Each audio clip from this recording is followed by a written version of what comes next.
Je m'appelle Olive Fulton. Ma famille pense que je suis une vieille fille, qui compte les sous-vêtements dans un dépôt de l'armée. Mais la vérité, c'est que je rentre tout juste de 72 heures passées dans la boue syrienne, à traquer un chef terroriste. Pourtant, ce soir, au repas de Thanksgiving, mon frère Jackson, qui n'a jamais servi un seul jour de sa vie, m'a tapoté l'épaule. Et, Olive, j'ai acheté un nouveau Glock. Tu veux aller tirer? Je t'apprendrai à ne pas te tirer dans le pied. Tu as probablement oublié l'odeur de la poudre à canon, à force de compter des chaussettes. Il a fait un clin d'œil à ses copains. Il n'a aucune idée que Seth, fille de la logistique, est l'un des tireurs d'élite les plus redoutables du sud de la Californie. J'ai donc décidé d'accepter cette invitation. Dites-moi d'où vous me regardez, et abonnez-vous si vous voulez voir la tête qu'il fera, quand je déchiquetterai une cible à près de 500 mètres. Le gravier a crissé sous les pneus de mon Ford Ranger vieux de 10 ans, lorsque je me suis garé dans l'allée. Il était 16 heures à Fayetteville, en Caroline du Nord. L'air de cette fin novembre était vif, et portait l'odeur de la fumée de bois et des feuilles séchées.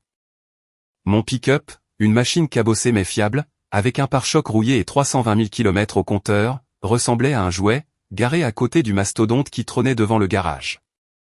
C'était le pick-up de Jackson. Un Chevy Silverado flambant neuf et surélevé. Il était noir corbeau, poli comme un miroir, avec des pneus qui coûtaient plus cher que toute ma garde-robe. Sur la base, nous appelons ça des « princesses du bitume ». Des véhicules conçus pour avoir l'air robustes, mais qui n'ont jamais vu une once de boue. La lunette arrière était couverte d'autocollants, un crâne du Punisher, un serpent, Don Tredonmeux, et un drapeau avec la ligne bleue de soutien à la police. C'était le kit de démarrage du parfait homme d'âge moyen, essayant désespérément d'avoir l'air dangereux. J'ai coupé le moteur, et je suis resté assise là un instant, serrant le volant. Mes jointures étaient blanches. Il y a à peine 48 heures, mes mains étaient enroulées autour de la poignée d'un fusil MK-27 avec silencieux, alors que j'attendais dans une cachette froide et humide, près de l'Euphrate. Maintenant, je devais me transformer. J'ai plongé la main sur le siège arrière, et j'ai attrapé mon sac d'intervention tactique. C'était un sac à dos lourd et abîmé, taché d'huile, de sueur, et de la poussière rouge de 3 continents différents. J'ai ouvert le coffre de ma voiture, le seul endroit à l'abri des regards indiscrets, et j'ai poussé le sac au fond, dans l'ombre, en le recouvrant d'une couverture. À la place, j'ai sorti un sac à main en cuir beige, très raisonnable, que j'avais acheté chez TJ Maxx, spécialement pour des jours comme celui-ci. J'ai croisé mon reflet dans le rétroviseur. Mes yeux paraissaient creusés. Il y avait une fine égratignure en voie de guérison le long de ma mâchoire, causée par un éclat d'obus passé un peu trop près, la semaine dernière. J'ai appliqué une épaisse couche de correcteur dessus, en l'étalant jusqu'à ce que la guerrière disparaisse, et que l'employé de bureau apparaisse. J'ai pris une grande inspiration, humant le silence, avant de pénétrer dans la zone de guerre que je redoutais le plus, la cuisine de ma mère. La maison sentait la dinde rôtie, la farce à la sauge, et le jugement. Olive, tu es enfin là, a lancé ma mère, Margaret, depuis la cuisine, sans se retourner. Elle essuyait les plans de travail en granit, ses cheveux parfaitement coiffés. Nous étions sur le point de commencer sans toi. Tu as encore été retenu à l'entrepôt? Est-ce que compter l'inventaire prend toute la journée, même un jour férié? La circulation était mauvaise sur Skibo Road, maman, ai-je dit d'une voix calme. Je me suis approché pour lui faire la bise, mais elle s'éloignait déjà pour vérifier le four. Eh bien, regardez qui a décidé de nous honorer de sa présence, a tonné Jackson depuis le salon. Il est entré en tenant une Bud Light. À 46 ans, Jackson était corpulent, son ventre tendant un t-shirt vert olive moulant. Sur sa poitrine, en lettres grecques audacieuses, était imprimée la phrase Molon l'abbé, viens les prendre. C'était le cri de guerre du roi Léonidas, aux Thermopyles. Le voir étiré sur le ventre d'un homme qui s'essoufflait en remontant l'allée de la maison, m'a retourné l'estomac. Salut, Jackson, ai-je dit, en forçant un sourire. Tu as l'air fatigué, Oli, a-t-il lancé, en me toisant de la tête aux pieds. Il a secoué la tête. Et regarde ses bottes. Tu portes des talons, parfois? Tu marches comme un homme. Le confort avant le style, ai-je répondu, en le contournant pour rejoindre la table à manger. Ma jeune sœur, Blanca, y était déjà assise. Blanca était l'enfant prodige. Elle avait 30 ans, elle était rayonnante, et elle portait une robe sur mesure qui coûtait probablement la moitié de mon salaire. Elle venait d'être promue directrice marketing, dans une entreprise de la tech à Raleigh. Olive a rayonné Blanca, en exhibant une bague de fiançailles en diamant. Maman t'a parlé de la promotion, n'est-ce pas? Nous pensons acheter une maison de vacances dans les Outer Banks l'année prochaine. C'est génial, Blanca, ai-je dit, sincèrement heureuse pour elle, même si je savais ce qui allait suivre. Tu vois, Olive, a dit ma mère en posant le plat de dinde avec un bruit sourd. Blanca construit un avenir. Elle ne court pas dans des entrepôts poussiéreux, à compter des bottes de combat et des sous-vêtements pour l'oncle samedi. Quand vas-tu en sortir, ma chérie? Tu as 32 ans. Tu ne rajeunis pas. Et franchement, ce travail te donne l'air endurci. J'ai fixé la purée de pommes de terre. Les avantages sociaux sont bons, maman. Et la pension? La pension? Jackson a ricané, en prenant une gorgée de bière. L'armée est une blague de nos jours. Tout est devenu trop mou. Il s'inquiète des sentiments, pas du combat. À l'époque, c'était une question de robustesse. Maintenant, je parie que la moitié des gars de Bragg ne sauraient pas gérer une vraie fusillade. J'ai coupé un morceau de dinde, mon couteau raclant contre la porcelaine. Si seulement tu savais, ai-je pensé. Si seulement tu savais que le gamou, avec qui je travaille, Miguel, a porté un coéquipier blessé sur 3 kilomètres en montée, tout en essuyant des tirs, le mois dernier.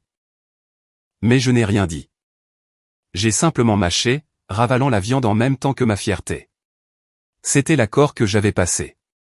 Pour les protéger de l'inquiétude, pour protéger le cœur fragile de ma mère, je devais être la déception. Je devais être la petite greffière. En parlant de fusillade, Jackson s'est penché en avant, les yeux illuminés de cette fausse intensité qu'il adorait projeter. J'ai rejoint ce nouveau club de tir tactique, sur la route 87. Tu sais, celui avec les stands de tir dynamique. Ça a l'air amusant, ai-je dit d'un ton plat. Amusant? C'est du sérieux, Olive, m'a-t-il corrigé, en pointant sa fourchette vers mon visage. Je viens d'acheter un Glock 19 personnalisé, avec un viseur holographique et un canon de qualité match. Il m'a coûté 2000 €. J'ai regardé beaucoup de vidéos d'entraînement tactique en ligne. Il faut être prêt. Tu sais, le monde devient dangereux. J'ai pris une gorgée d'eau pour cacher le sourire en coin qui menaçait d'apparaître.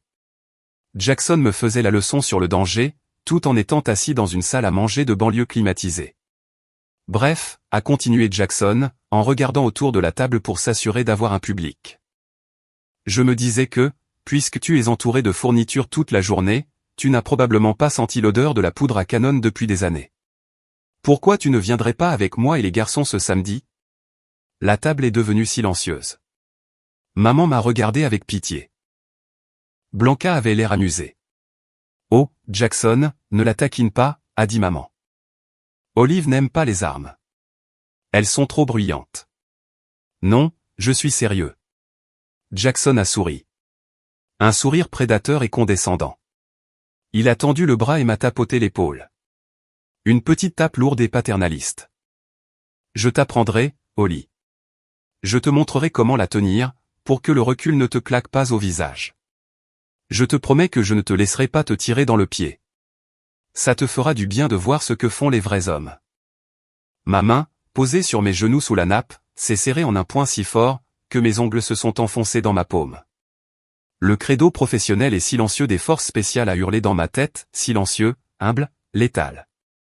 Mais en le regardant, avec ce t-shirt ridicule, et cette arrogance qui dégoulinait de son menton comme du jus de viande, quelque chose en moi a craqué. Pas un craquement bruyant, mais un petit clic discret et dangereux.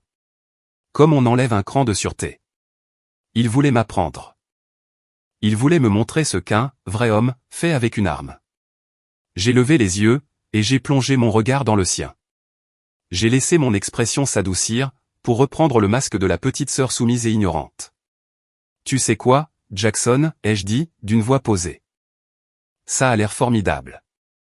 J'adorerais voir ton nouveau jouet. Je suis probablement un peu rouillé. Jackson a ri, en regardant Blanca et en lui faisant un clin d'œil. Apporte des bouchons d'oreille, ma puce. Ça va faire du bruit. Je le ferai, ai-je murmuré, en reprenant ma fourchette. J'y compterai bien. Sous la table, mon poing s'est relâché. Le week-end ne pouvait pas arriver assez vite. Je n'ai pas dormi cette nuit-là. Je le fais rarement après un déploiement. Le silence de mon appartement d'une chambre, situé près de Santa Fe Drive, était plus assourdissant que les tirs de mortier en Syrie. Il était 3 heures du matin, et l'adrénaline de la réunion de famille coulait toujours dans mes veines, se mélangeant mal avec le cortisol résiduel du combat. J'ai repoussé les draps, trempés de sueur froide, et j'ai marché jusqu'à la salle de bain. Le néon a bourdonné en clignotant, inondant mon visage d'une lueur clinique et dure. J'avais l'air d'un fantôme. Des cernes sous les yeux, la peau pâle, malgré le soleil du désert sous lequel j'avais vécu pendant des mois. J'ai retiré mon t-shirt trop grand, et j'ai fixé mon reflet dans le miroir. Ma famille voyait une employée de la logistique, qui soulevait des cartons de rations de combat. Le miroir, lui, montrait une carte de la violence. Il y avait une ligne rose dentelée qui descendait sur mon épaule gauche. Le souvenir d'un ricochet à Kandahar, 3 ans plus tôt. Sur ma cuisse, la cicatrice d'une brûlure causée par un engin explosif improvisé, qui avait détruit notre véhicule de tête au Yémen. Et courant le long de mes côtes, juste au-dessus de mon cœur, il y avait l'encre qui me maintenait ancré, quand le monde brûlait. Psaume 23h4. Ce n'était pas juste un verset de la Bible. C'était une description de poste. Quand je marche dans la vallée de l'ombre de la mort, je ne crains aucun mal, car tu es avec moi. J'ai tracé les lettres du doigt. Ma mère s'évanouirait si elle voyait ça. Pas à cause du tatouage en lui-même bien qu'elle les déteste, mais à cause de ce qu'il représentait. Elle croyait que je triais des listes d'inventaire. Elle ne savait pas que j'étais celle qui marchait dans la vallée, pour qu'elle puisse dormir profondément dans sa banlieue. Mon esprit est revenu 10 ans en arrière. J'avais 22 ans, je venais tout juste de terminer le cours de qualification, le EQ course. J'étais fier et stupide. J'étais rentré à la maison pour Noël, et j'avais fait l'erreur de raconter une histoire. Juste une petite histoire, à propos d'un accident d'entraînement, où une grenade assourdissante avait explosé un peu trop près. Je me souviens de la couleur quittant le visage de ma mère, de sa main se crispant sur sa poitrine, de sa respiration haletante, et du trajet en ambulance. Le médecin avait dit que c'était une crise d'angine de poitrine, induite par le stress. Elle ne supporte pas le stress, Olive, m'avait dit mon père avant de décéder. Protège-la. Alors, je l'ai fait. J'ai créé le mensonge. Olive le sergent d'approvisionnement. Olive la vieille fille. Olive le raté. Ce fut la meilleure couverture que j'ai jamais inventée. Elle a permis à son cœur de continuer à battre, même si cela brisait le mien, à chaque fois qu'elle me regardait avec ce mélange de pitié et de déception. Je me suis détourné du miroir, et j'ai marché jusqu'au petit salon. Il était spartiate. Un canapé, une télévision que je ne regardais jamais, et un coffre-fort pour armes, verrouillé dans le placard. Jackson avait fait un commentaire sur mon appartement, une fois. Ça doit être serré, de vivre sur un salaire de sergent, hein? Peut-être que si tu avais un vrai travail, tu pourrais t'offrir un peu de décoration. J'ai pris mon téléphone et je me suis connecté à mon compte bancaire. Je ne l'ai pas fait par vanité. Je l'ai fait pour me rassurer. Les chiffres se sont affichés à l'écran. Compte courant, 2400 €. Épargne, 485 000 €. Prime de risque, prime de rengagement, prime de combat, allocation d'opérations spéciales. Et le fait que je passais 9 mois de l'année à vivre dans une tente, où mes dépenses étaient de 0. J'étais assise sur près d'un demi-million d'euros en espèces, sans compter mon portefeuille d'investissement. Je pourrais acheter le pick-up surélevé de Jackson 5 fois de suite, et y mettre le feu juste pour le plaisir. Mais je ne le faisais pas. Je vivais la vie d'une personne de l'ombre. Se fondre dans la masse. Ne pas se faire remarquer. Ne pas attirer l'attention. Dans mon monde, exhiber de l'argent ou un statut faisait de vous une cible. Dans le monde de Jackson, c'était la seule chose qui comptait. Mes yeux se sont posés sur le coin de la pièce. Appuyé contre le mur, se trouvait une vieille cible en papier, datant d'une journée de tir d'il y a 2 ans. C'était une cible de libération d'otages, la silhouette d'un méchant tenant un gentil. Il y avait 2 trous dans la tête du méchant, si proches l'un de l'autre qu'ils ressemblaient à un unique chiffre 8. Je me suis approché. Je me souvenais de ce tir. 730 mètres, vent de travers, cible mouvante. J'avais pris une inspiration, je l'avais retenue entre 2 battements de cœur, et j'avais pressé la détente. Je protège ce pays, ai-je murmuré à la pièce vide. Je protège des gens qui ne savent même pas que j'existe. Mais dans ma propre maison, je suis une blague. La honte m'a de nouveau envahi, brûlante et suffocante. Il ne s'agissait pas seulement du fait que Jackson soit un abruti. Il s'agissait de l'effacement de mon existence tout entière. Pour eux, les 10 dernières années de ma vie, le sang, la sueur, les amis que j'avais perdus. Ça ne comptait pas. Je ne faisais que compter des sous-vêtements. J'ai repensé à l'invitation de Jackson, à son visage suffisant. Je t'apprendrai à ne pas te tirer dans le pied. D'habitude, j'aurais éludé. J'aurais trouvé une excuse. J'aurais dit que j'avais un inventaire à faire. Mais ce soir, en regardant cette cible, quelque chose a changé. Le mur stoïque que j'avais construit autour de moi s'est fissuré. Non, ai-je dit d'une voix ferme dans l'obscurité. Je n'allais pas au stand de tir pour apprendre. Je n'allais pas être la petite sœur, cette fois-ci. Je me suis dirigé vers le placard, et j'ai tapé le code sur mon coffre-fort. La lourde porte en acier s'est ouverte avec un léger sifflement. À l'intérieur, brillant sous la lumière LED du coffre, se trouvait mon pistolet de combat personnalisé, un STI 2011. C'était une œuvre d'art. De l'acier usiné, un stippling agressif sur la poignée, et un viseur point rouge qui coûtait plus cher que toute la collection d'armes de Jackson réunie. Je l'ai pris. Il était lourd, froid et familier. Il avait le goût de la vérité. Il veut voir un tireur. J'ai tiré la culasse en arrière, le métal claquant avec une satisfaction évidente dans la pièce silencieuse. Je vais lui montrer un tireur. C'était un jeu dangereux. Révéler mes compétences signifiait risquer ma couverture. Si je tirais trop bien, on se poserait des questions. Mais j'étais fatigué. J'étais tellement fatigué d'être la déception. Juste pour un jour, juste pour une heure sur ce stand de tir, je voulais arrêter de faire semblant. Je voulais laisser sortir le loup de sa cage, juste un petit peu. J'ai remis l'arme à sa place et j'ai refermé le coffre. Je suis retourné à la fenêtre, et j'ai regardé les lampadaires de Fayetteville. Quelque part là dehors, Jackson dormait probablement à point fermé, rêvant d'être le mâle alpha qu'il prétendait être. Il n'avait aucune idée de ce qui l'attendait. Si vous avez déjà dû cacher votre véritable identité, juste pour maintenir la paix dans votre famille, cliquez sur le bouton j'aime et racontez-le-moi dans les commentaires. Avez-vous déjà été sous-estimé par les personnes qui devraient vous connaître le mieux? Tapez oui, si vous savez exactement ce que l'on ressent. Le soleil allait se lever dans quelques heures. J'avais besoin de dormir. J'avais besoin d'être prête. Ce samedi s'annonçait intéressant. 72 heures plus tard, le contraste entre mes deux vies n'aurait pu être plus frappant. Je me tenais en bout de table, dans une salle de conférence sécurisée, SIF Sensitive Compartmented Information Facility, enfouie au cœur du complexe du JSOC à Fort Bragg. La climatisation bourdonnait, maintenant la pièce à un frais 18 degrés Celsius pour protéger les serveurs intégrés dans les murs. La seule lumière provenait des écrans massifs, qui affichaient des images satellites en haute résolution, montrant un village poussiéreux dans le nord du Yémen. Le dossier cible est confirmé, ai-je annoncé, d'une voix posée et autoritaire. J'ai tapoté l'écran avec un pointeur laser. Les renseignements suggèrent un mouvement de cible de grande valeur, HVT, dans le secteur 4. Nous avons une fenêtre de 12 heures avant que la tempête de sable ne frappe.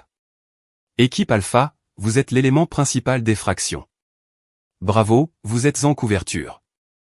Autour de la table, étaient assis 12 des hommes les plus dangereux de la planète. Des opérateurs de la Delta Force, et du 75e régiment de Rangers.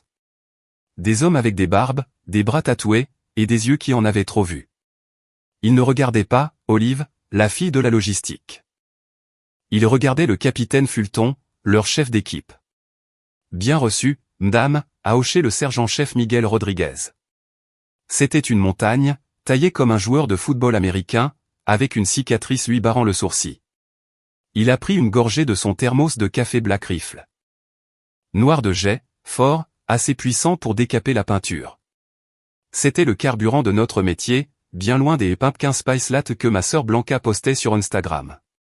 Qu'en est-il de l'extraction, chef, a demandé un autre opérateur en se penchant en avant. La zone d'atterrissage secondaire est préparée ici, ai-je dit en pointant une clairière à 3 km au nord. Si ça tourne mal, nous avons un appui aérien en attente. Des questions? La pièce était silencieuse. Un silence respectueux et concentré. Ces hommes me confiaient leur vie. Ils savaient que je faisais le travail. Ils savaient que je vérifiais chaque détail, chaque variable. BZZZZ. Mon téléphone personnel, posé face contre table à côté de mon terminal sécurisé, a vibré contre le bois. C'était une violation du protocole de l'avoir allumé, mais j'attendais un appel du commandant de la base. J'ai baissé les yeux. Ce n'était pas le commandant. C'était Jackson. Et gamine, n'oublie pas de mettre des baskets de main. Pas de talons, MDR. Le recul sur ce 9 mm, c'est pas une blague. Je ne voudrais pas que tu tombes. J'ai fixé l'écran. L'absurdité totale de la situation a failli me faire rire à voix haute. J'étais là, à planifier une opération cinétique impliquant des millions d'euros d'actifs et des vies humaines. Et mon frère s'inquiétait que je porte des talons hauts, sur un simple stand de tir. Miguel, assis à ma droite, a surpris mon expression. Il s'est penché, ses yeux balayant l'écran du téléphone. Il a lu le message et a reniflé, essayant d'étouffer un rire. Des talons, a chuchoté Miguel, de sa voix grave et rocailleuse. Est-ce qu'il sait à qui il parle? Est-ce qu'il sait pour le tir que tu as réussi en Syrie? 800 mètres, cible mouvante, vent de travers à 65 km/h, dans la boue. Il pense que je compte des chaussettes, Miguel, ai-je chuchoté en retour, tout en ramassant mon téléphone pour le glisser dans ma poche. Il pense que le bruit le plus fort que j'entende, c'est celui d'un chariot élévateur qui recule. C'est incroyable. Miguel a secoué la tête, en prenant une autre gorgée de son café. La logique civile. C'est une maladie, chef. L'effet d'une Kruger en pleine action. Moins ils en savent, plus ils pensent en savoir. Laisse-lui son moment de gloire, ai-je dit, en me tournant à nouveau vers la carte satellite. On se concentre, messieurs. Finissons avec ça, pour que je puisse rentrer chez moi, et qu'on m'apprenne à tenir une arme. Un petit rire a parcouru la pièce. Ils connaissaient la musique. Pour eux, c'était la blague la plus drôle de la semaine. Pour moi, c'était juste un samedi normal. Le vendredi soir, la mission a reçu le feu vert, et a été transmise à l'équipe de nuit. J'ai conduit jusqu'à chez moi, la tension du briefing se dissipant lentement, remplacée par une détermination froide et calculatrice.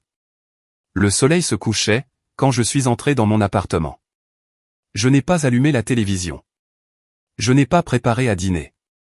Je suis allé directement au placard. Le clavier du coffre-fort a bipé quand j'ai tapé le code. Bip, bip, bip. Clic, j'ai ignoré le Beretta M9 de dotation standard, sur l'étagère du haut. C'était un outil pour le travail. Pour demain, il me fallait quelque chose de personnel. Quelque chose qui fasse passer un message. J'ai atteint l'étagère du bas, et j'ai sorti une mallette rigide Pélican. À l'intérieur, reposant dans une mousse découpée sur mesure, se trouvait ma fierté. Un Glock 34 Gen 5 personnalisé. Ce n'était pas un pistolet de série, comme celui dont Jackson se vantait. C'était une arme de compétition. La culasse avait été fraisée pour réduire le poids, exposant le canon doré aux nitrures de titane situé en dessous. Il possédait un puits de chargeur évasé pour des rechargements plus rapides, une poignée travaillée qui ressemblait à du papier de verre contre la peau, et un viseur point rouge Trigicon RMR Type 2 monté sur le dessus. J'ai vérifié la chambre. Vide. J'ai tiré la culasse, sentant le mécanisme lisse comme du verre. La course de détente était réglée à un poids net de 1,1 kg. Une détente ultra sensible. À côté, j'ai attrapé mes protections auditives. Jackson m'avait dit d'apporter des bouchons d'oreille, s'imaginant probablement ces petits trucs en mousse orange bon marché, que l'on achète chez Home Depot. Au lieu de cela, j'ai sorti mon casque Peltor comme Taxis. Ce n'était pas de simple cache-oreille. Il s'agissait d'une protection auditive active, dotée de microphones de perception spatiale à 360 degrés. Ils amplifiaient les bruits faibles, comme des pas ou des murmures, tout en supprimant instantanément le bruit des tirs. Je les ai rangés dans un sac de sport basique, avec une ceinture de compétition rigide, et un étui en Kydex. Je ne faisais pas mes bagages pour une journée amusante. Je ne faisais pas mes bagages pour apprendre. Je me suis assise sur le bord de mon lit, en tenant le Glock. Son poids était réconfortant. Demain, Jackson allait se tenir là, avec son ventre à bière et ses connaissances tirées d'Internet, essayant de me faire la leçon sur la posture et la prise en main. Il allait essayer de me rabaisser devant ses amis, pour gonfler son propre ego fragile. Il s'attendait à Olive, la greffière de la logistique. Il s'attendait à des tressaillements. Il s'attendait à de la peur. J'ai regardé le canon doré de mon arme, qui brillait sous la lumière de la pièce. L'école est ouverte, grand frère, ai-je murmuré. J'ai vérifié le chargeur une dernière fois, le chargeant avec des munitions de qualité match de 147 grains. Subsonique, silencieuse, précise. Demain, nos deux mondes allaient entrer en collision. Et un seul d'entre nous en ressortirait avec sa dignité intacte. À 9h pétantes, un klaxon a retenti devant mon complexe d'appartements, comme un train de marchandises annonçant son arrivée. J'ai regardé par la fenêtre. Le Chevy Silverado noir de Jackson tournait au ralenti au bord du trottoir, occupant 2 places de parking. Le pot d'échappement grondait, avec une agressivité modifiée qui hurlait « Regardez-moi ». J'ai attrapé mon sac de sport, celui contenant mon Glock personnalisé et mon casque spécialisé et je suis sorti. Je portais une tenue de sport standard. Un legging Under Armour gris, un sweat à capuche noire, et des chaussures de trail Salomon. Pratique. Confortable. Jackson s'est penché par la fenêtre, lorsque je me suis approché. Il portait des lunettes Oakley couvrantes, et un gilet tactique qui avait l'air flambant neuf, les étiquettes venant probablement tout juste d'être coupées. « Bonjour rayon de soleil », a-t-il hurlé par-dessus le bruit du moteur. Il m'a jaugé de la tête aux pieds, alors que je montais sur le siège passager. L'intérieur sentait le spray de voiture neuve, et le vieux McDonald's. « C'est ça que tu portes ?» a-t-il demandé, en grimaçant comme si je m'étais pointé en robe de bal. « Tu as l'air molle, je te l'ai dit. Le tir, ce n'est pas du yoga. Il te faut des vêtements solides. » « Je suis à l'aise, Jackson », ai-je répondu, en posant mon sac avec soin sur le sol, entre mes pieds. « Bon, on y va. » Il a fait vrombir le moteur inutilement avant de démarrer en trombe, coupant la route à une Honda Civic au passage. Il n'a même pas vérifié son angle mort. Pendant les 45 minutes qui ont suivi, j'ai été retenu captif dans l'habitacle de son pick-up, forcé d'écouter une leçon à parts égales hilarante et exaspérante. La radio diffusait à fond une chanson country générique pour vrai mec, parlant de chemin de terre et de bière fraîche. Mais Jackson l'a baissé juste assez pour que je puisse entendre sa sagesse. Alors, voilà le truc avec la balistique, Olive, a-t-il commencé, une main sur le volant, l'autre gesticulant sauvagement. Il faut comprendre le pouvoir d'arrêt. C'est pour ça que je porte un calibre 45. Parce que si je touche un méchant, je veux qu'il reste à terre. Les balles de 9 mm que l'armée utilise, c'est pratiquement des pistolets à billes. Elles font juste des trous. Un calibre 45, ça t'arrache l'âme. J'ai regardé par la fenêtre, observant les pins de Caroline du Nord défiler. Faux. Mon cerveau a corrigé automatiquement.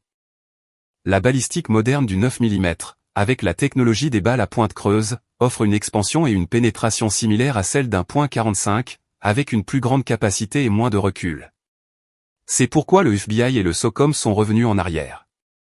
Mais je n'ai rien dit. J'ai juste hoché la tête. Ah bon, c'est vrai? Oh ouais, carrément. Jackson a hoché la tête d'un air docte. Et puis il y a la perception de la situation. C'est la clé. Tu dois avoir la tête sur un pivot. Être prêt à tout. La plupart des gens, surtout les civils comme toi, marchent avec la tête dans les nuages. En disant cela, son téléphone a émis un ding dans le porte-gobelet. Il a immédiatement baissé les yeux, l'a attrapé, et a commencé à taper un texto avec ses 2 pouces, tout en dirigeant le volant avec son genou. Nous roulions à 110 km/h sur l'autoroute. Jackson, regarde la route, ai-je dit, ma main agrippant instinctivement la poignée de la portière. Détends-toi, je gère, a-t-il ricané, sans lever les yeux. Je suis multitâche. Ça fait partie de la mentalité de guerrier. Il faut savoir traiter l'information rapidement. Je me suis mordu l'intérieur de la joue si fort que j'ai senti le goût du sang. Cet homme, qui nous mettait actuellement tous les deux en danger pour envoyer un texto à un pote à propos de fantasy football, me faisait la leçon sur la mentalité de guerrier. À moi. Une femme qui avait traqué des cibles dans des bazars bondés à Alep, sans jamais se faire repérer. Une femme qui avait coordonné des frappes aériennes, tout en essuyant des tirs de suppression. Tu sais, a repris Jackson, posant enfin le téléphone pour se rabattre brusquement dans sa voix, je sais que tu travailles dans la logistique, Olive, et c'est très bien. Il faut bien que quelqu'un compte les stocks. Mais honnêtement, ça m'inquiète. Qu'est-ce que tu fais? En tant que femme vivant seule, avec un travail de bureau? Vous êtes des cibles faciles. Les femmes dans les bureaux, vous paniquez facilement. C'est biologique. Les bruits forts, le stress. Vous figez. C'est pour ça que je voulais t'emmener aujourd'hui. Pour t'inoculer un peu. Te donner un aperçu de ce que ça fait, de tenir un vrai pouvoir entre tes mains. Ma prise sur la ceinture de sécurité s'est resserrée, jusqu'à ce que mes articulations deviennent blanches. L'insulte était si désinvolte, si profondément ancrée dans sa vision du monde, qu'il ne se rendait même pas compte qu'il m'insultait. Pour lui, c'était un fait. J'étais une femme, donc j'étais fragile. J'étais dans la logistique, donc j'étais inutile. J'apprécie ton inquiétude, Jackson, ai-je dit, d'une voix dangereusement basse. Mais je pense que je gère le stress mieux que tu ne le crois. Il a ri. Un aboiement bruyant. Holly, allez. Tu te souviens quand tu avais 10 ans, et que tu as pleuré parce que tu t'étais écorché le genou? C'est bon. Les hommes sont faits pour protéger. Les femmes sont faites pour materner. Je veux juste que tu puisses te défendre si, Dieu nous en préserve.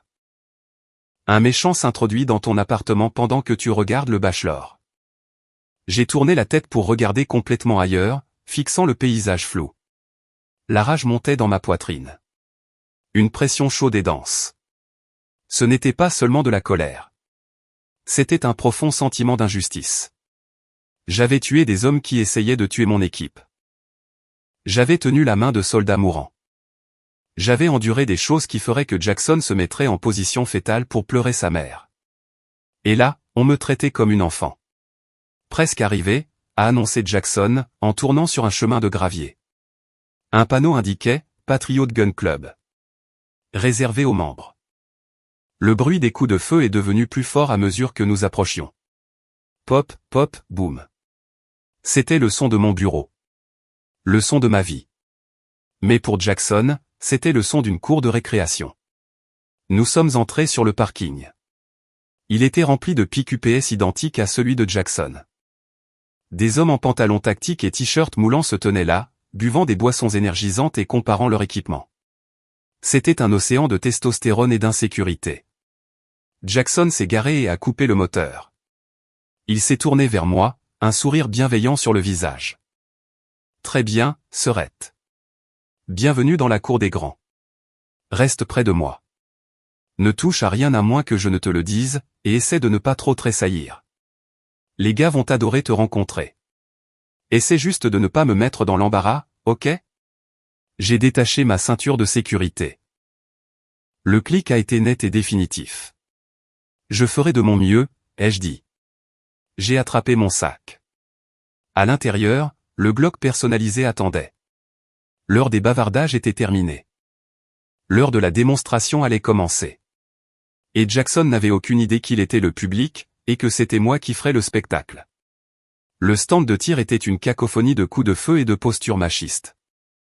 On nous a assigné la ligne 4, en plein milieu d'un groupe de copains de Jackson. Ils étaient tous taillés dans la même étoffe, la quarantaine, en surpoids, portant des équipements tactiques chers qui avaient l'air de sortir tout juste de l'emballage. Et les gars, a tonné Jackson, en bombant le torse. Regardez qui j'ai traîné hors de son entrepôt. Ma petite sœur, Olive. Elle va apprendre comment jouent les grands garçons, aujourd'hui. Un cœur de gloussement et de « Salut ma jolie » m'a accueilli. J'ai fait un signe de tête bref et poli, et j'ai posé mon sac sur le banc, derrière la ligne de tir. Je l'ai gardé fermé. Pas encore. Très bien, regarde et apprends, a dit Jackson, en s'avançant sur la ligne. Il a sorti de son étui son précieux Glock 19 personnalisé, avec une fioriture dramatique qui lui aurait valu un blâme de la part de n'importe quel officier de sécurité de stand de tir légitime. Il a tiré la culasse. La cible était placée à 7 mètres. 7 mètres. Soit environ 21 pieds. Dans mon monde, c'est ce qu'on appelle la distance de l'haleine du matin.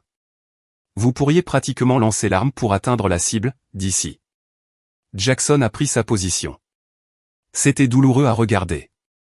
Il se tenait les pieds parallèles, écarté de la largeur des épaules, et se penchait très en arrière, comme si l'arme allait le renverser. Il a saisi le pistolet avec une prise en tasse de thé, sa main gauche en coupe sous le puits du chargeur, comme s'il sirotait de l'Earl Grey lors d'une garden party.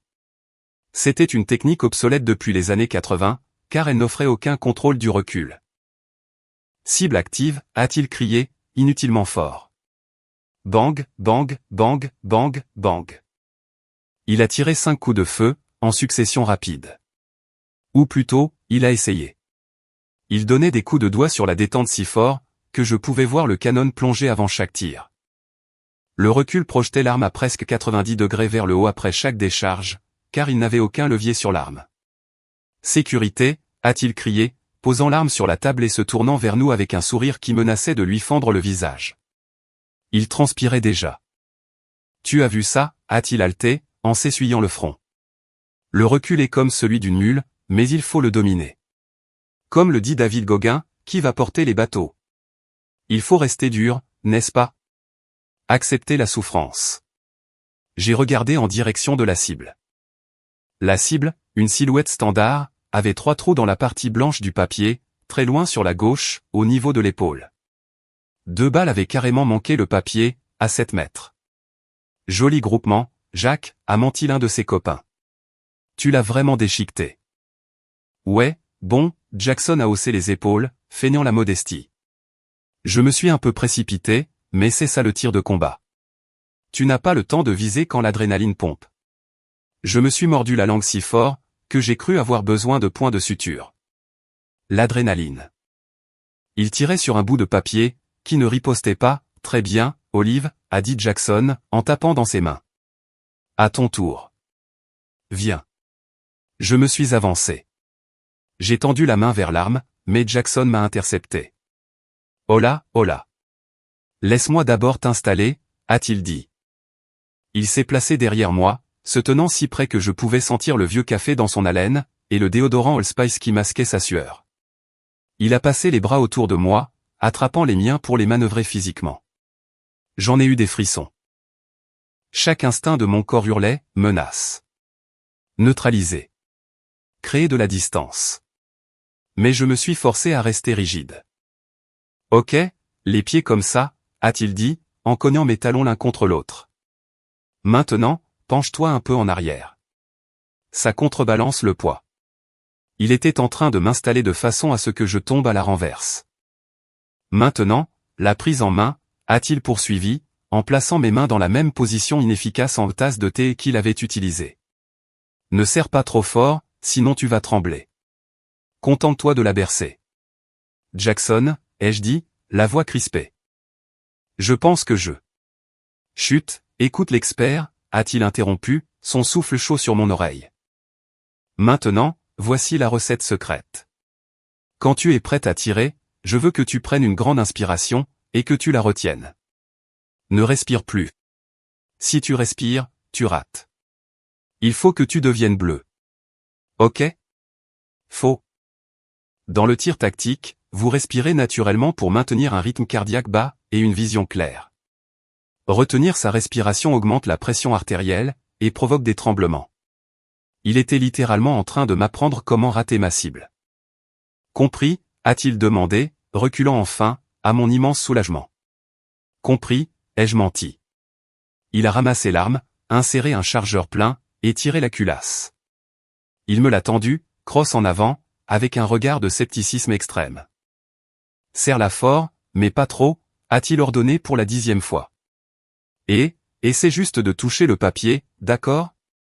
N'importe où sur le papier, ça compte comme une victoire pour toi. Ne t'inquiète pas pour le centre de la cible. C'est pour les pros. Il a jeté un coup d'œil à ses amis, en leur faisant un clin d'œil. Et ne pleure pas si ça te fait peur. C'est bruyant. J'ai pris l'arme. Ma main s'est enroulée autour de la poignée en polymère. Elle me semblait étrangère comparée à mon style personnalisé. Mais un Glock est un Glock. C'est un outil. Et dans les mains d'un maître, n'importe quel outil peut faire des merveilles. J'ai regardé la cible. 7 mètres. D'ici, Elle ressemblait à une porte de grange. J'ai regardé Jackson. Il souriait en coin, les bras croisés sur sa poitrine. Il attendait que le recul me projette en arrière. Il attendait que je pousse un petit cri et que je laisse tomber l'arme, pour qu'il puisse intervenir et me sauver. Il voulait sa validation. Il voulait être le grand protecteur fort, qui enseigne à sa petite sœur sans défense. J'ai senti un calme froid m'envahir. Le bruit du stand de tir s'est estompé en un bourdonnement sourd. Mon rythme cardiaque a baissé. Ma vision s'est aiguisée. Je n'allais pas toucher le papier. J'allais effacer son ego. Quand tu es prête, Sœurette, a crié Jackson. Essaie juste de ne pas te tirer dessus. Je lui ai tourné le dos, faisant face à la piste de tir. Le masque tombait. La greffière de la logistique pointait à la sortie. Le béret vert prenait son service. En attente, ai-je murmuré pour moi-même. 20 balles qu'elle la laisse tomber après le premier tir, a chuchoté l'un des amis de Jackson. C'était assez fort pour que je l'entende. C'était fait pour que je l'entende. Pas moyen, a ricané un autre, le son raclant contre mes tympans comme du papier de verre. 10 balles qu'elle mord la poussière, ou qu'elle pleure. Ou les deux. Jackson a ri avec eux. Un son tonitruant et confiant qui a rempli le petit espace de la ligne de tir. Et là, allez-y doucement avec elle, les gars. Elle a l'habitude de compter des cartons, pas de manipuler de la puissance de feu. Laissez-lui juste de la place pour paniquer. Je me tenais là, le Glock lourd dans ma main, fixant la cible en papier blanc à 7 mètres. Les rires derrière moi ont commencé à se mélanger à d'autres sons dans ma tête. Toujours à compter des sous-vêtements dans l'entrepôt. La voix de ma mère, dégoulinant de déception autour de la dinde de Thanksgiving. Quand vas-tu trouver un vrai travail? Tu marches comme un homme, Olive. Les femmes dans les bureaux paniquent facilement. C'était une cacophonie de doute, une symphonie de manque de respect, qui avait tourné en boucle pendant la dernière décennie de ma vie. Je l'avais avalé. Je l'avais intériorisé. Je les avais laissés me dépeindre comme un échec, pour qu'ils puissent se sentir comme des réussites. Mais aujourd'hui, la musique s'arrêtait. J'ai fermé les yeux pendant une fraction de seconde. Dans l'obscurité derrière mes paupières, je n'étais pas en Caroline du Nord. Je n'étais pas la petite sœur de Jackson. J'étais de retour dans la file d'attente, prête à faire sauter une porte à racas. J'étais dans la planque, régulant ma respiration pendant qu'une patrouille passait à 3 mètres de moi. J'ai inspiré lentement par le nez, en comptant jusqu'à 4. Inspiration. 1, 2, 3, 4. Je l'ai retenu. Maintien. 1, 2, 3, 4. J'ai expiré. Expiration. 1, 2, 3, 4. Une respiration tactique. Mon rythme cardiaque, qui avait grimpé d'irritation, a commencé à ralentir. Boum. Boum. Boum. 60 battements par minute. Le masque du sergent d'approvisionnement s'est fissuré. Il est tombé, se brisant sur le sol en béton, invisible pour tout le monde, sauf pour moi. Quand j'ai ouvert les yeux, le monde paraissait différent. Les couleurs étaient plus nettes. Les bruits du stand, les détonations lointaines, les rires. Tout s'est estompé en un bruit blanc de fond. Ma concentration s'est rétrécie en une vision tunnel, entièrement centrée sur la menace. Dans ce cas précis, la menace n'était pas la cible. La menace, c'était le manque de respect qui se tenait derrière moi. Jackson s'est de nouveau avancé, sa main se tendant pour corriger mon épaule une fois de plus. Il allait me toucher. Il allait envahir mon espace à nouveau, pour montrer sa domination. Attends, laisse-moi juste arranger ton. Ma main gauche a quitté l'arme et a jailli vers l'arrière, attrapant son poignet en plein vol. Je n'ai pas serré fort, juste assez pour arrêter son élan net. Ne fais pas ça, ai-je dit. Le mot est resté suspendu en l'air, plus lourd que l'humidité. Ce n'était pas la voix d'Olive, la sœur. C'était la voix du capitaine Fulton. C'était la voix qui donnait des ordres à des hommes dont le métier était de tuer. Elle était froide, plate, et absolument terrifiante. Jackson s'est figé. Il a baissé les yeux vers ma main sur son poignet, puis les a levés vers mon visage. Il a vu quelque chose dans mes yeux qu'il n'avait jamais vu auparavant. Il n'a pas vu la fille timide et maladroite, qui apportait de la salade de pommes de terre au repas partage. Il a vu un prédateur. Il a vu le regard à 1000 mètres, The 200 Yard Star. Ce regard creux et détaché de quelqu'un qui a vu l'âme quitter un corps, sans cligner des yeux. Recule, Jackson, ai-je dit, ma voix baissant d'une octave. Silencieuse, mais tranchant à travers le bruit comme une lame de rasoir. Tu te tiens dans mon espace de travail. Recule. C'était un ordre. Pas une demande. Jackson a cligné des yeux, confus. Son cerveau reptilien, la partie primitive de l'esprit qui reconnaît le danger avant que l'esprit conscient ne puisse le traiter, a pris le relais. Il a fait 2 pas en arrière en trébuchant, ses mains se levant légèrement dans un geste défensif qu'il ne réalisait même pas être en train de faire. « Oh là !» a-t-il balbutié, son sourire confiant se dissolvant dans l'incertitude. « Ok. J'essayais juste d'aider. Bonjour le syndrome prémenstruel. » Il a essayé d'en rire, en regardant ses amis pour chercher du soutien. Mais les rires sont morts dans leur gorge. Ils l'avaient senti, eux aussi. Le changement de pression atmosphérique. L'air autour de moi semblait chargé, dangereux. J'ai reporté mon attention sur la cible. Je ne me suis pas penché en arrière comme une fille effrayée. Je n'ai pas utilisé la prise en tasse de thé. J'ai avancé mon pied gauche, élargissant ma position à la largeur de mes épaules. J'ai légèrement fléchi les genoux, abaissant mon centre de gravité, m'ancrant dans le sol comme la racine d'un arbre. C'était la posture moderne en triangle isocèle.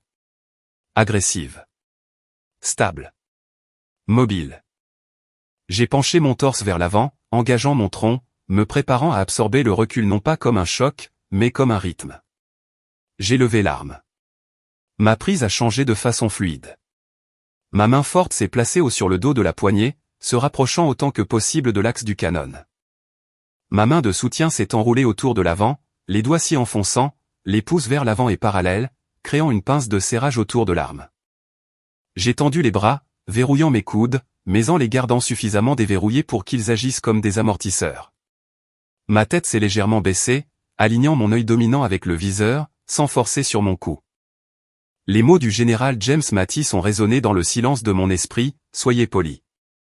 Soyez professionnel. Mais ayez toujours un plan pour tuer toutes les personnes que vous rencontrez. J'avais été poli. J'avais été professionnel. Maintenant, j'avais un plan. La cible était à 7 mètres. C'était un tir d'une facilité insultante. Mais je n'allais pas me contenter de tirer. J'allais la démanteler chirurgicalement. Les bavardages derrière moi avaient complètement cessé. Même les gars de la file d'à côté s'étaient arrêtés pour regarder. Il y avait quelque chose de magnétique dans la compétence. On pouvait le sentir, quand quelqu'un savait exactement ce qu'il faisait. Mon doigt a glissé du châssis vers la détente. J'ai rattrapé le jeu, sentant le point de résistance. Je n'étais plus en colère. La colère est brouillonne. La colère fait rater sa cible.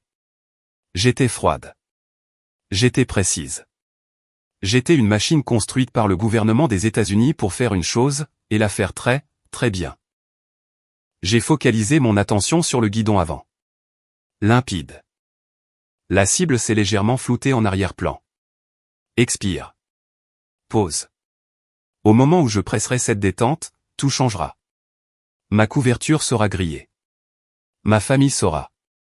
Mais je ne peux pas faire marche arrière. Je ne ferai pas marche arrière.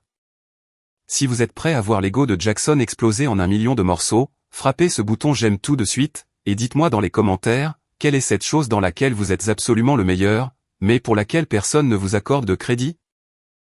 Je veux connaître votre super pouvoir secret. Le monde s'est rétréci à un unique point d'impact. Pression.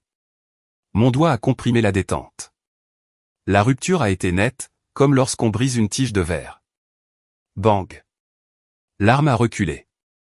La culasse a fait des allers-retours, dans un flot de mouvements plus rapide que ce que l'œil humain peut suivre. Mais contrairement à la tentative désordonnée de Jackson, mon canon n'a pas grimpé vers le ciel. Ma prise, verrouillée dans cette structure isocèle en étau, a absorbé l'énergie, la canalisant à travers mes bras, le long de ma colonne vertébrale, et dans le sol. Le viseur s'est légèrement soulevé, et est redescendu instantanément sur la cible. Un retour à zéro parfait. Je ne me suis pas arrêté.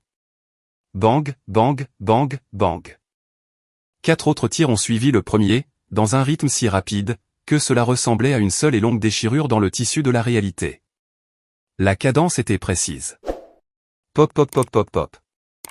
Des temps intermédiaires de 0,18 secondes entre chaque tir. Les douilles en laiton ont été éjectées dans un arc gracieux sur ma droite, cliquetant en heurtant le sol en béton. L'odeur de la cordite brûlée a rempli l'air. Un parfum pour mes narines. Et puis, le silence. L'écho des tirs s'est dissipé au-dessus des talus. Je n'ai pas baissé l'arme immédiatement. J'ai maintenu mon accompagnement du tir, gardant mon viseur sur la cible, réinitialisant la détente, attendant de voir si la menace était neutralisée. C'était la mémoire musculaire, forgée par des milliers d'heures sur les stands de tir et dans les maisons de combat. Une fois satisfaite, j'ai relâché ma position en douceur, sans mouvement inutile. J'ai appuyé sur le bouton de déverrouillage du chargeur. Le chargeur vide est tombé librement sur la table. J'ai tiré la culasse en arrière, la bloquant en position ouverte, et j'ai inspecté visuellement la chambre. Vide. J'ai posé le Glock sur le banc, culasse bloquée, fenêtre d'éjection vers le haut, canon pointant vers la zone de tir. En sécurité.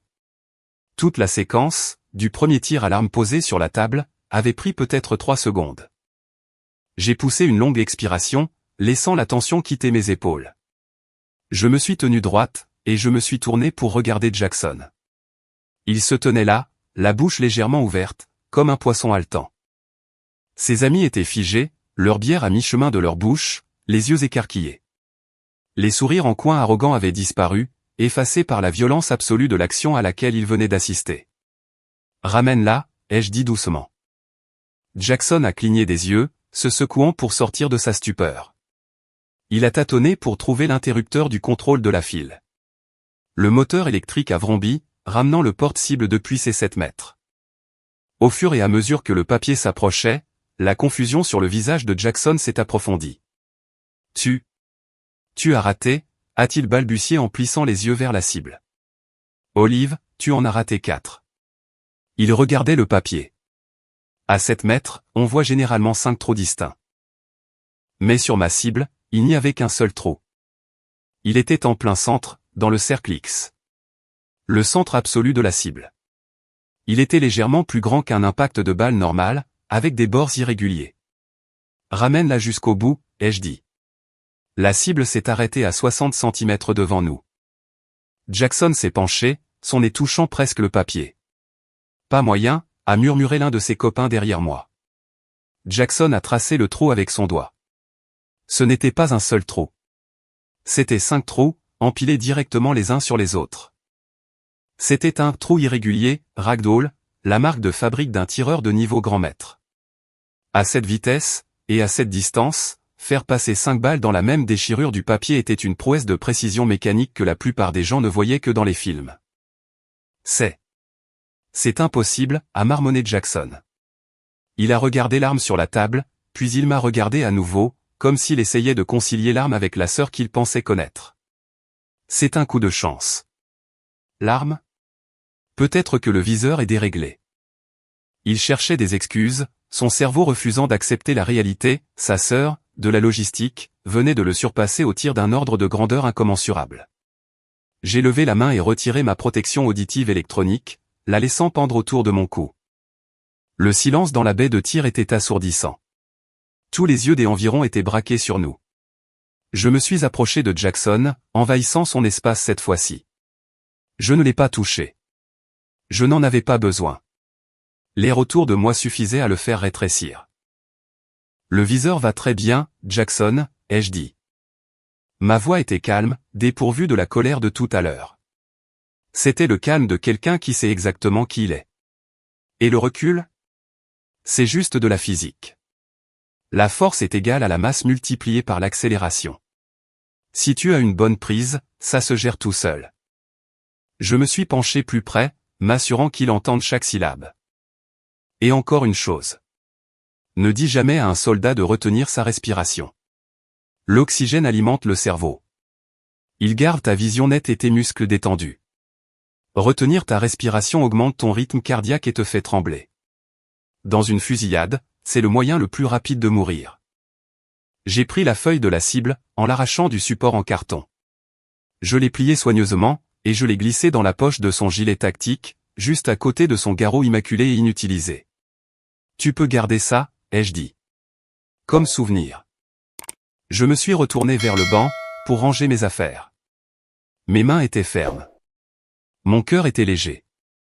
Pour la première fois depuis 10 ans, je me sentais vu. Pas par eux. Ils étaient encore trop sous le choc pour vraiment voir.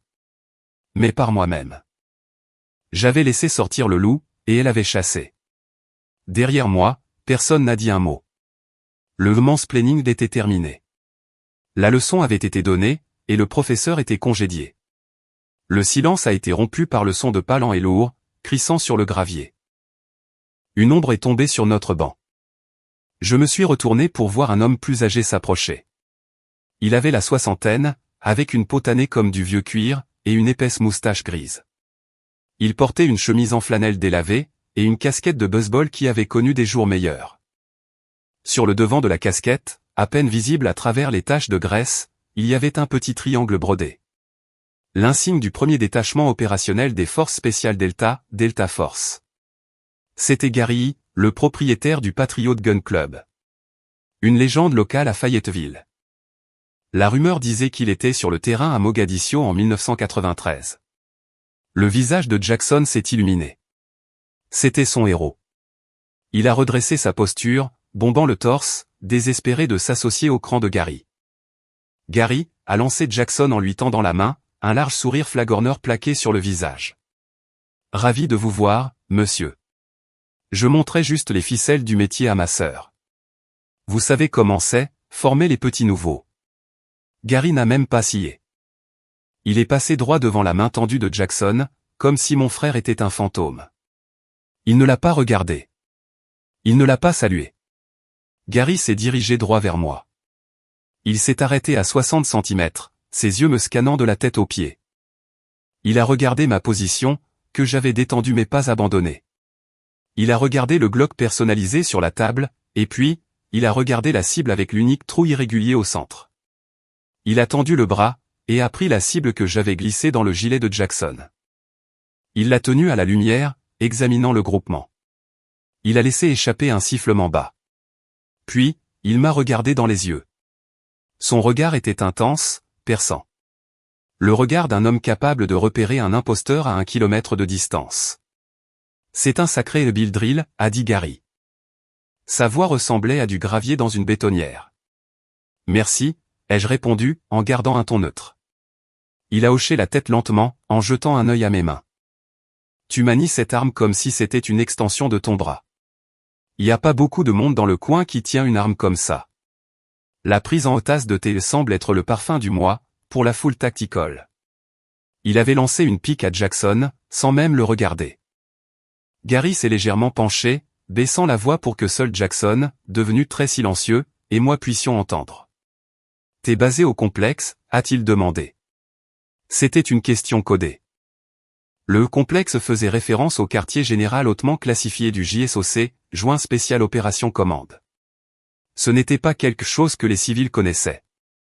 J'ai soutenu son regard. L'équipe 7 vient juste de rentrer du bac à sable. Les yeux de Gary se sont plissés au coin. Il a baissé les yeux vers sa main gauche. L'annulaire manquait. Un moignon de tissu cicatriciel, là où se trouvait autrefois un doigt. Un souvenir d'une charge d'effraction qui avait mal tourné au Panama. Du moins, c'est ce que disaient les histoires. Il a tapoté la table avec ses doigts restants. Bienvenue à la maison, a-t-il dit. C'était la chose la plus sincère que l'on m'ait dite depuis des semaines. Merci, Gary. Gary a finalement tourné son attention vers Jackson. Mon frère se tenait là, pâle, la bouche légèrement entr'ouverte, nous regardant tour à tour, comme s'il assistait à un match de tennis joué dans une langue étrangère. Tu connais cette fille, Jackson, a demandé Gary, en pointant son pouce dans ma direction. Ouais, elle. Elle est ma sœur, a balbutié Jackson. Olive. Elle travaille dans la logistique à l'entrepôt. Gary a ri. Ce n'était pas un rire gentil. C'était un aboiement sec. La logistique, a répété Gary, en secouant la tête. Mon garçon, laisse-moi te dire quelque chose. Ça fait 20 ans que je gère ce stand. J'ai vu des opérateurs de la Delta, des bérets verts, des SEALS, et l'équipe de libération d'otages, HRT, du FBI passer par ici. Et j'ai vu un paquet d'imposteurs. Il a fait un pas vers Jackson, envahissant son espace, tout comme Jackson avait envahi le mien. Jackson a reculé, paraissant soudainement très petit dans son gilet tactique coûteux. Tu essayais de donner une leçon de tir à un chef d'équipe des forces spéciales, a dit Gary, la voix dégoulinante de dédain. Tu le savais, ça? Savais-tu que ta sœur est probablement l'un des êtres humains les plus mortels dans un rayon de 150 km? Les yeux de Jackson sont sortis de leurs orbites. Quoi? Non, elle. Elle compte des sous-vêtements. Elle compte des cadavres, fiston, l'a corrigé Gary, le visage dur. Je l'ai regardé faire cet exercice. Ce n'est pas un hobby. C'est un métier. Elle pourrait tuer tous les gars qui se tiennent sur cette ligne de tir avec un crayon, avant même que tu n'aies le temps d'enlever ta sécurité. Toute couleur a déserté le visage de Jackson. Il m'a regardé. M'a vraiment regardé, pour la première fois. Il a vu les cicatrices. Il a vu le calme absolu. Il a vu la compétence mortelle que Gary venait de valider. Toute sa vision du monde, le fantasme du mal alpha, la croyance en sa propre supériorité, la condescendance envers sa faible sœur. Tout s'est effondré en un instant. A commencé Jackson, mais aucun mot n'est sorti. Il a regardé ses amis. Il regardait leurs chaussures, trouvant soudainement le gravier très intéressant. Gary s'est de nouveau tourné vers moi, et a incliné le bord de sa casquette. Le stand est à vous, capitaine, a-t-il dit respectueusement. Faites-moi savoir si vous avez besoin de quoi que ce soit. Les munitions sont offertes par la maison, aujourd'hui. J'apprécie, Gary, ai-je répondu. Gary s'est éloigné, laissant un silence si lourd qu'on aurait dit qu'il pouvait écraser le pick-up de Jackson. J'ai pris mon sac de sport et je l'ai mis sur mon épaule. Je n'avais pas besoin de dire quoi que ce soit de plus. Gary avait tout dit. On y va, Jackson, ai-je dit, en passant devant lui pour me diriger vers la voiture. Je crois qu'on a terminé ici. Jackson m'a suivi comme un chien battu. Il n'a pas proposé de porter mon sac. Il n'a fait aucune blague. Il a juste marché la tête baissée, le poids de sa propre humiliation pesant lourdement sur ses épaules.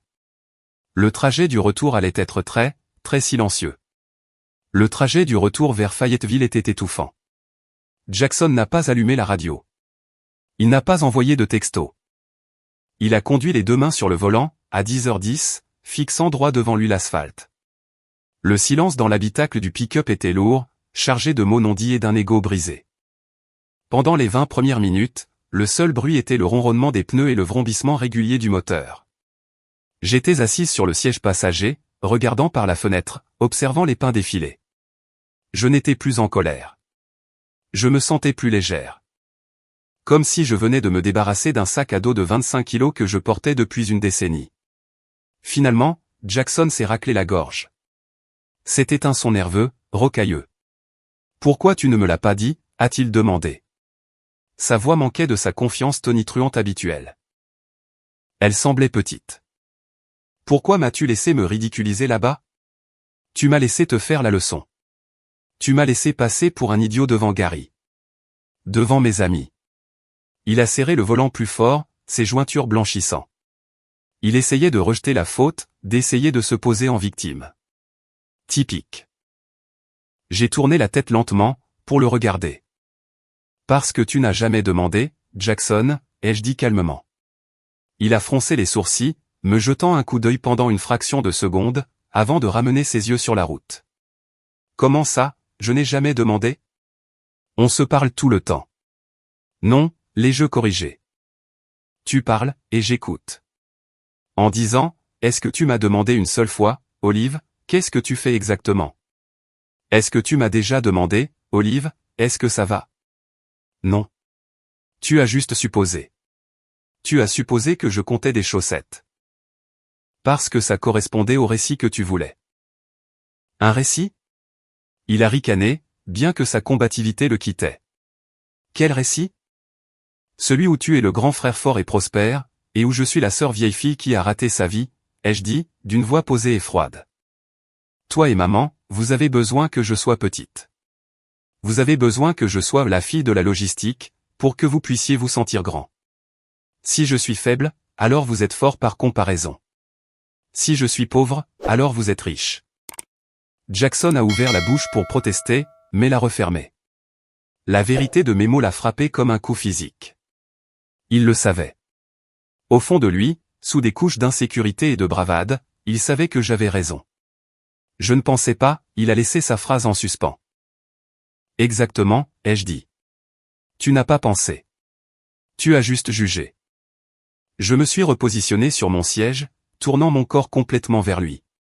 C'était le moment. Le moment où je définissais les règles d'engagement pour le reste de nos vies. Écoute-moi attentivement, Jackson, ai-je dit. Parce que je ne le dirai qu'une seule fois. Il a dégluti difficilement, sa pomme d'Adam tressautant. À partir de cet instant, Olive le sergent d'approvisionnement est morte. Elle n'existe plus. La femme assise à côté de toi est une chef d'équipe des Bérets Verts. J'ai fait des choses que tu ne peux même pas imaginer. J'ai vu des choses qui te donneraient des cauchemars pour le reste de ta vie. J'ai fait une pause, laissant le poids de mon identité s'installer. Je n'ai pas besoin de ta protection, ai-je continué. Je n'ai pas besoin de ton argent, et je n'ai certainement pas besoin de tes leçons sur la façon d'être un dur. J'ai plus d'argent sur mon compte d'épargne que toute ton entreprise de construction n'en vaut. Je pourrais acheter ce pick-up et ta maison en liquide, aujourd'hui même. Les yeux de Jackson se sont écarquillés. Tu peux? Oui, ai-je répondu. Mais je ne l'exhibe pas, parce que je n'ai rien à prouver. C'est ça la différence entre nous, Jackson. Tu as besoin que tout le monde sache que tu es un alpha. Moi, je suis simplement ce que je suis. J'ai pris une grande inspiration. Le stoïcisme nous enseigne que nous ne pouvons pas contrôler les actions des autres, seulement nos réactions à celles-ci. J'avais réagi par le silence pendant trop longtemps. Maintenant, je réagissais par des limites. Voici le nouvel accord, ai-je dit, d'un ton définitif. Tu vas me traiter avec respect. Tu vas arrêter le mansplaining. Tu vas arrêter les petites piques sur mon travail, ou mon statut marital. Tu vas dire à maman de me lâcher. Et si je ne le fais pas, a demandé Jackson, une lueur de son ancienne rébellion essayant de jaillir. Alors je disparais, ai-je dit simplement. Je suis sérieuse, Jackson. Je demanderai une mutation pour Fort Lewis ou l'Allemagne. Je changerai de numéro. Je te bloquerai sur tout. Tu ne me verras plus jamais. Et tu n'entendras plus jamais parler de moi. Je n'ai pas besoin de cette famille. J'ai une famille. Ils portent des treillis multicam, et ils mourraient pour moi. Je choisis d'être ici parce que je vous aime, malgré tout. Mais je ne serai plus un paillasson. Le silence est retombé dans l'habitacle. La menace flottait dans l'air, tangible et réelle. Jackson savait que je ne bluffais pas. Il avait vu le regard à 1000 mètres au stand de tir. Il savait que j'avais la capacité de couper les ponts de manière aussi chirurgicale que j'avais découpé le centre de cette cible. Il a conduit encore 1 kilomètre, assimilant tout cela. J'ai observé son visage. J'ai vu la lutte, la mort de son ego, la naissance d'une nouvelle prise de conscience. Il m'a regardé à nouveau, et cette fois, il n'y avait plus de condescendance. Il y avait de la peur.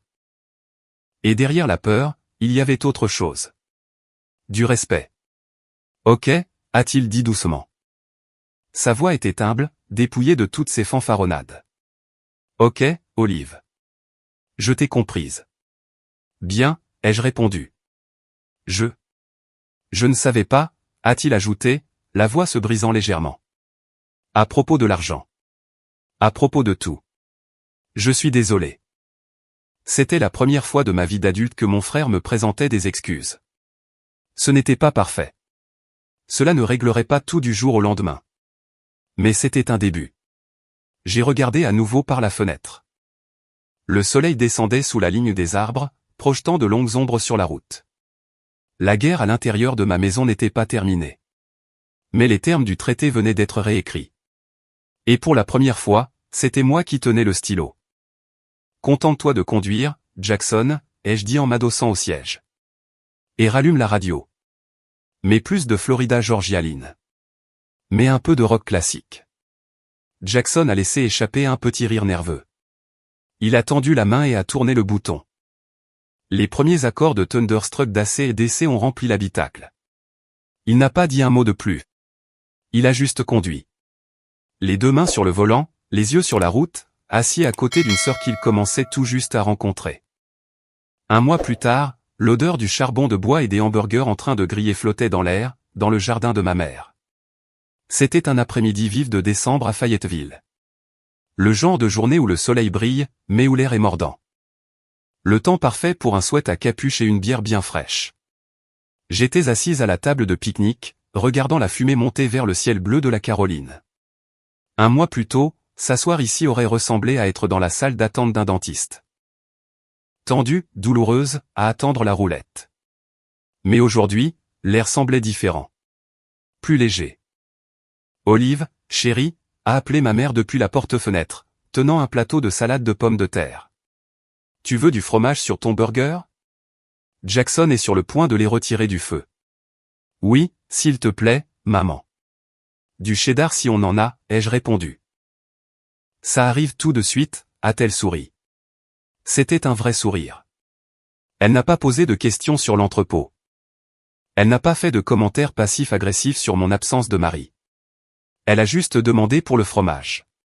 C'était une petite chose, mais pour moi, c'était un cessez-le-feu. J'ai jeté un coup d'œil vers le barbecue. Jackson maniait la pince, portant un tablier avec l'inscription « Grill Sergent, Sergent du grill ». Un mois plus tôt, j'aurais levé les yeux au ciel face à l'ironie. Aujourd'hui, j'ai juste pris une gorgée de ma Miller Lite et je l'ai regardé travailler. Il ne portait pas son gilet tactique. Il ne portait pas son t-shirt Molon Labbé. Il portait juste une chemise en flanelle et un jean. Il a levé les yeux et a croisé mon regard. Et, Olive. Il a agité la pince. Petite question. Je regardais des optiques en ligne hier soir, pour une configuration de défense domestique. Tu recommanderais un point rouge, ou une de ces lunettes LPVO? Je vois beaucoup de gars utiliser les lunettes maintenant. Il ne l'a pas dit avec arrogance. Il ne m'a pas dit ce qui était le mieux, il a demandé. Il consultait l'expert. Je me suis approché, en m'appuyant contre la rambarde. Pour la défense à domicile, reste sur le point rouge, Jackson. Un LPVO ajoute du poids et de la complexité dont tu n'as pas besoin dans un couloir. Fait simple. La vitesse est vitale. Il a hoché la tête de manière pensive, en retournant un steak. C'est logique. Faire simple. Merci, sœurette. Pas de problème. Juste à ce moment-là, le portail du jardin s'est ouvert. Deux des amis de Jackson, du club de tir, sont entrés en portant une glacière. Ils se sont figés une seconde en me voyant, une lueur de reconnaissance et de légère appréhension traversant leur visage. Jackson n'a pas manqué une miette. Il a donné une tape dans le dos de l'un d'eux. « Et les gars, venez prendre une bière », a-t-il dit. Puis il m'a pointé du doigt avec la pince. « Vous vous souvenez de ma sœur, Olive ? Ouais. Soyez gentil. Elle, c'est du sérieux. Vraiment, ne faites pas de paris avec elle, à moins que vous ne vouliez perdre votre salaire. » Les gars ont ri un peu nerveusement, et m'ont fait un signe de tête empreint d'un véritable respect. « Heureux de vous revoir, Olive », a dit l'un d'eux. C'était un sacré tir, le mois dernier. « Heureuse de vous revoir aussi, Mike. » J'ai souri. Je suis retourné à la table et je me suis assise. Ce n'était pas seulement le fait que Jackson ait arrêté les insultes. C'était qu'il avait commencé à être fier de qui j'étais réellement. Pas de ce qu'il prétendait que je sois. La dynamique avait changé. La hiérarchie du grand frère et de la petite sœur avait été remplacée par le frère civil et la sœur guerrière. Et ça avait l'air de lui convenir. Quelque chose a tiré sur ma manche. J'ai baissé les yeux. C'était mon neveu, Léo, le fils de 8 ans de Jackson. Il tenait un soldat en plastique. Un de ces petits hommes de l'armée vert. « Tante Olive ?» a-t-il demandé, ses grands yeux bruns écarquillés. « Quoi de neuf, bonhomme ? Papa a dit que tu es un soldat. Comme un vrai. Comme Captain America, mais sans le bouclier. » J'ai gloussé. Quelque chose comme ça. Mais je ne porte pas de cap. Il a dit que tu es super forte, a continué Léo, en regardant mes bras. Je veux être fort, moi aussi. Quand je serai grand, je veux être un dur comme toi, et comme papa. J'ai regardé Jackson. Il nous observait depuis le barbecue, une expression douce sur le visage. Il n'apprenait plus à son fils que les femmes étaient faibles. Il ne transmettait plus l'insécurité toxique qui avait empoisonné notre relation pendant des décennies. Le cycle était en train de se briser. Juste là, en ce moment même. Autour de hamburgers et de salades de pommes de terre. Je me suis accroupi, pour être à la hauteur des yeux de Léo. Tu sais, Léo, ai-je dit doucement, en tapotant sa tempe avec mon doigt. Être un dur, ce n'est pas avoir de gros muscles, ou des pics UPS bruyants. Et ce n'est certainement pas être méchant avec les gens. Ah non, a-t-il demandé, confus. Non. J'ai secoué la tête. La vraie force commence ici. C'est le fait d'être calme quand tout le monde a peur. C'est protéger les personnes qui ne peuvent pas se protéger elles-mêmes. Et c'est de savoir qui on est, même si personne d'autre ne le sait. Léo a hoché la tête lentement, absorbant les mots avec le sérieux que seul un enfant de 8 ans peut avoir. Ok. Je m'en souviendrai. C'est un homme bien. Je lui ai ébouriffé les cheveux. Va chercher un hot dog, avant que ton père ne les brûle. Il est parti en courant et en riant. Je me suis relevé, la gorge nouée. C'était ça l'héritage. Pas les médailles dans mon tiroir. Pas l'argent sur mon compte en banque. Pas même les terroristes que j'avais éliminés du champ de bataille. C'était ça. C'était d'enseigner à un petit garçon que la force prend toutes les formes, et que le respect est la vraie monnaie d'un homme. J'ai attrapé ma bière, et j'ai contourné la maison pour me rendre à l'avant. J'avais besoin d'un moment de calme pour m'imprégner de tout ça. Je me suis assise sur le vieux rocking chair en bois, sur le porche. Le soleil commençait à se coucher, peignant le ciel de traînées pourpres et dorées. De l'autre côté de la rue, un voisin ramassait des feuilles. Un chien aboyait au loin. Accroché au pilier du porche, le drapeau américain claquait doucement dans la brise. All Glory. J'avais combattu sous ce drapeau dans des déserts et des montagnes, dans des endroits où le sable se transformait en verre, et où les nuits étaient glaciales. J'avais perdu des amis sous ce drapeau. Pendant si longtemps, j'avais eu l'impression de devoir laisser cette partie de moi à la porte, quand je rentrais chez moi. J'avais eu l'impression de devoir revêtir un costume. La vieille fille, la greffière, la déception. Juste pour correspondre à l'image que ma famille avait peinte de moi. Mais le costume était parti maintenant. Brûlé par 5 balles de 9 mm, et un moment de courage. J'ai pris une longue gorgée de bière fraîche. Elle avait le goût de la victoire. Pas la victoire bruyante d'une parade sous les confettis. La victoire silencieuse et durable. Celle qui s'installe dans vos os, et qui vous permet de dormir la nuit sans cauchemar. J'étais Olive Fulton. J'étais une fille, une sœur, une tante. Et j'étais un béret vert. Pour la première fois de ma vie, je n'avais pas à choisir entre ces rôles. Je me suis adossé, fermant les yeux, écoutant les rires qui s'échappaient du jardin. J'étais à la maison. Véritablement à la maison. Et finalement, j'étais vu. Merci d'avoir parcouru ce chemin avec moi. Mon histoire ne parle pas seulement d'armes ou de grades. Elle parle des batailles que nous menons dans nos propres salons, luttant pour être vus par les personnes que nous aimons. Si vous vous êtes déjà senti comme le mouton noir, ou si vous avez dû cacher votre véritable force pour maintenir la paix, sachez que vous n'êtes pas seul. Votre valeur n'est pas définie par leur approbation. Si le parcours d'Olive a résonné en vous, n'hésitez pas à cliquer sur le bouton d'abonnement et à partager cette histoire. Cela m'aide plus que vous ne le pensez. Et n'oubliez pas, restez silencieux, restez professionnel, mais ne les laissez jamais, au grand jamais, oublier qui vous êtes vraiment.